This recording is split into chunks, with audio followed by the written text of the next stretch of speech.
This summer I worked to save up some money, and while I was studying abroad in Spain this fall, I hoarded all of this extra travel cash for a 2-week backpacking trip across Western Europe totally alone. In retrospect, I would have done a lot of things really differently, but in the end I learned the answer to the question, how much of Europe can you see for $1,500?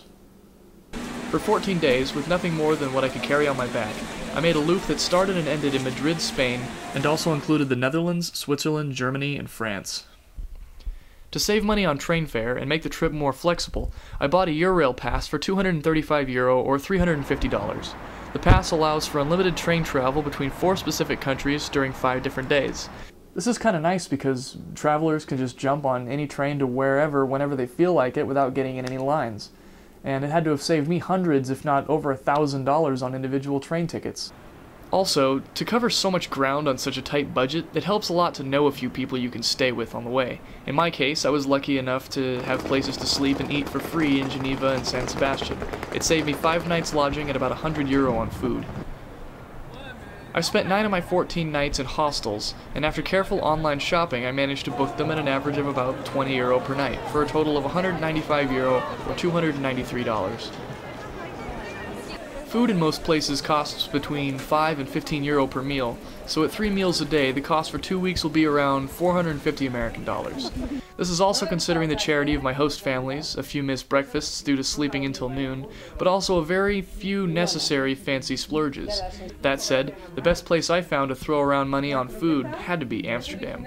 These are a New Year's specialty. You eat these with New Year's or in the winter. Okay. And they're like the Dutch donut. Dutch donuts. Dutch donuts. And what's in here? You don't want to know. There's raisins in there. Raisins and dough. Oh, gross. What's it called? An oliebol. Oliebol. There you go. Am I pronouncing it right? Yes. It's an oliebol.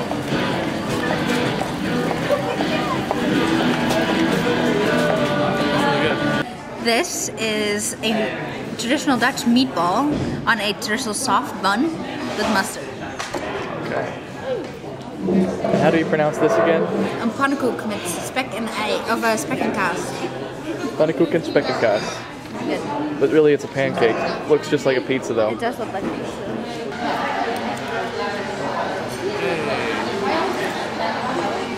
Frankfurt, Germany was likely a close second. It's home to the original Frankfurter sausage, and a number of locally brewed German beers and other heavily fried German delicacies.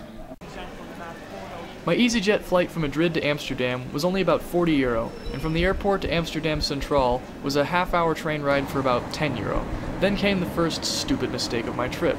Without doing any research or printing any maps, I had no idea how to find my hostel once I got there, so I had to rely on a taxi driver to know where to go. So of course, he ripped me off big time. That night I hit a jazz bar and some nightclubs with a friend for probably another €20. I don't really remember spending €20. I just remember waking up in the morning and looking at my wallet, and that's what wasn't in there anymore.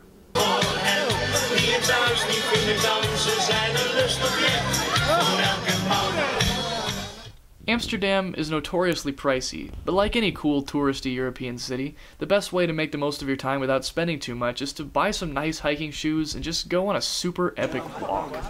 It rarely snows in Amsterdam, but I was lucky enough to catch the city and its famous canals and expansive city parks with a pleasant dusting of snow. Most of the city's historic churches, the Rembrandt and Van Gogh museums, and the Anne Frank House are just a short walk from one another. When the sun goes down, the town's red lights district, a designated area for legalized prostitution, is at the very least a curious sight for foreigners as well. My next stop was Geneva, Switzerland, where I stay with a friend I met in Spain.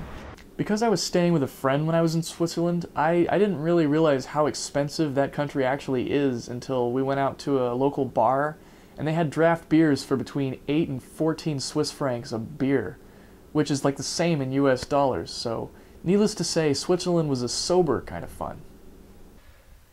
My last day in Switzerland, I visited a smaller city called Lausanne, right on the edge of Lake Geneva facing the Swiss Alps. This city is a perfect example of how a scenic walk can be as rewarding as it is cheap.